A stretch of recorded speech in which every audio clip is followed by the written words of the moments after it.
Welcome to Real Estate in Review. My name is Charlotte Laws, and I am a real estate agent in the San Fernando Valley with Prudential, and I've been an agent for the past 20 years. And my colleagues and I are today going to be discussing the market, the real estate market, the current climate, loans, and housing issues in Los Angeles, and specifically in the San Fernando Valley. So I would first like to have my colleagues introduce themselves, and we'll start with Sabina. And if you could just say your name and where you work and how long you've been in the industry, that would be great. Thank you, Charlotte. My name is Sabina with Prudential, and I've been in the business since 1986, so it's been a while, and I enjoy it very much, and it's just something that I get great rewards from, so it's something I plan on doing for some time to come. That's great. And my name is Katzman, and I have been in real estate for 7 years, and I am with Prudential in the San Fernando Valley. I also have a real estate radio show on KRLA 870 Talk Radio every Sunday morning at 11:30, where I discuss buying, selling, and maintaining your home.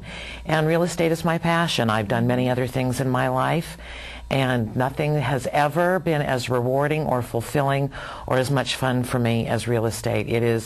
It's my life's blood. I love it. It's a lot of freedom in it, and I personally feel like I'm really helping people. I mean, I feel like California real estate is the best investment. It always goes up over time. There's no question. It's just so smart to buy. Well, and not only that, California real estate, and I've said this to many of my clients, California real estate, honestly, is one of the only investments you can make in your life that pretty much will guarantee to make you rich as long as you hold on to it long enough. Right. The cycle, it's up and down, but if you can hold on to it long enough, you can, if you buy smart and you buy right, you will get rich if you buy Southern California real estate. Also, in the last market that we've seen over the last 4 or 5 years, you sometimes don't even need to hold on to it for a long period of time to see the kind of money you can make on it. That's true. That's not always the case, but in the last 4 or 5 years, it's amazing. I have clients who flip property, and ordinary people that are nurses and teachers and police officers and not high incomes, but they come in and they buy property and they flip it and they put it back on the market, and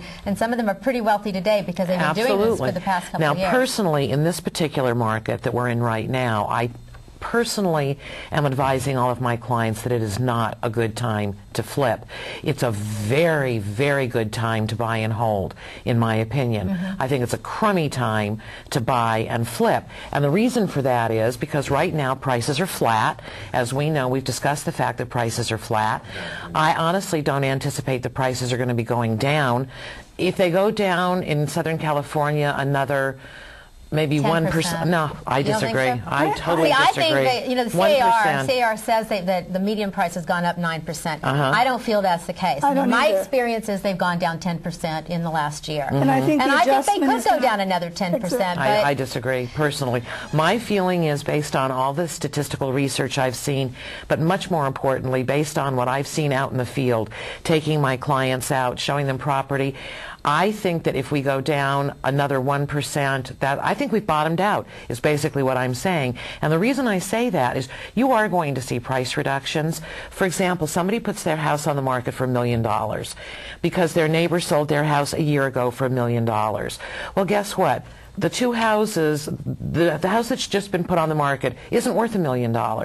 But because the neighbor's house sold for $1 million, even though this house is smaller, it has no upgrades, doesn't have a pool, they put it on the market for $1 million. It wasn't priced properly in the first place. So when that seller becomes realistic and finally puts a realistic list price on that property, that house is going to sell. But as an agent, you need to guide them to Absolutely. Well, I think it's always better to underprice a property and get those multiple offers. I agree. And I think you usually end up with a higher price in the end than you do if you overprice it in the beginning. I agree completely.